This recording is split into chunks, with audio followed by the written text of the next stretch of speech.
جی السلام علیکم ورحمۃ اللہ وبرکاتہ۔ محترم بھائی نے یہ جی دو روایتیں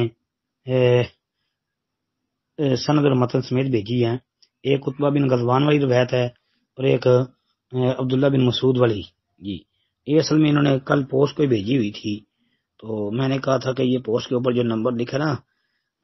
طبرانی کبیر کا، اس نمبر پر یہ روایت نہیں ہے، تو پھر انہوں نے آج یعنی یہ دوبارہ بھیجی ہیں اور عربی عبارتیں بھیجی ہیں جی کہ پوسٹ اصل میں نا اللہ کے نیک بندوں سے مدد مانگو، طبرانی کبیر والی روایت۔ محترم بھائی روایت ثابت ہی نہیں ہے، دونوں روایتیں ثابت نہیں ہیں یہ آپ کی۔ اب پہلی جو روایت ہے عتبہ بن غزوان والی، اس میں بھائی جو ہے نا عتبہ بن غزوان اس میں ہے یہ راوی ہے نا نظر آ رہا ہے زید بن علی، یہ زید بن علی ان عتبہ بن غزوان ان النبی صلی اللہ علیہ وسلم، تو یہ زید ہے، بعض نسخوں میں یزید لکھا ہوا ہے، تو بہرحال یہ زید بن علی نے عتبہ بن غزوان کو پایا ہی نہیں، تو لہذا سند میں انقطاع ہے، یعنی ان کا آپس میں ملاقات ہی نہیں ہے، سماع ہی نہیں ہے، تو لہذا یہ سند میں انقطاع ہے، یہ انقطاع کی وجہ سے یہ روایت ضعیف۔ اس کے علاوہ یہ جو ہے نا احمد بن یحییٰ الصوفی، یہ سند میں جو ہے احمد بن یحییٰ الصوفی، اس کا آگے استاد ہے عبد الرحمن بن سہل حدثنی ابی، تو یہ عبد الرحمن سے مراد شیخ البانی رحمۃ اللہ علیہ فرماتے ہیں کہ عبد الرحمن بن شریک ہے، تو یہ عبد الرحمن بن شریک یہ اور حدثنی ابی یعنی اس کا باپ شریک، یہ بھائی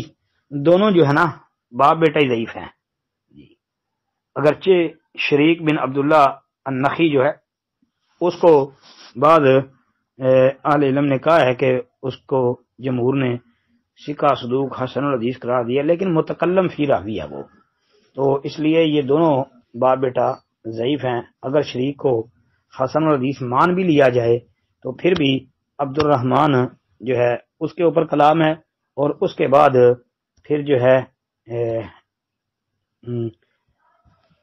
انقطاع بھی ہے، تو لہذا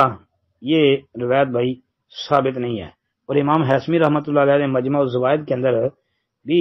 یہی انقطاع کا ذکر کیا ہے، انقطاع کی وجہ سے اس کو ضعیف قرار دیا ہے۔ اب اس کے بعد یہ جو دوسری روایت ہے جو آپ نے نیچے دوسری روایت بھیجی ہے، اس میں بھی بھائی کلام ہے، یہ بھی صحیح ثابت نہیں ہے جی۔ اس میں نا ایک تو یہ ہے معروف بن حسان السمرقندی، یہ ضعیف ہے۔ آگے جو اس کا سند میں استاد واقع ہو رہا ہے ان سعید بن ابی عروبہ، یہ سعید بن ابی عروبہ اور ان قتادہ یہ دونوں مدلس ہیں جی، تو صیغہ ان سے بیان کر رہے ہیں، یعنی دو مدلس ہیں اور ایک ضعیف ہے، لہذا یہ دونوں سندیں ہی صحیح نہیں ہیں۔ السلام علیکم ورحمۃ اللہ۔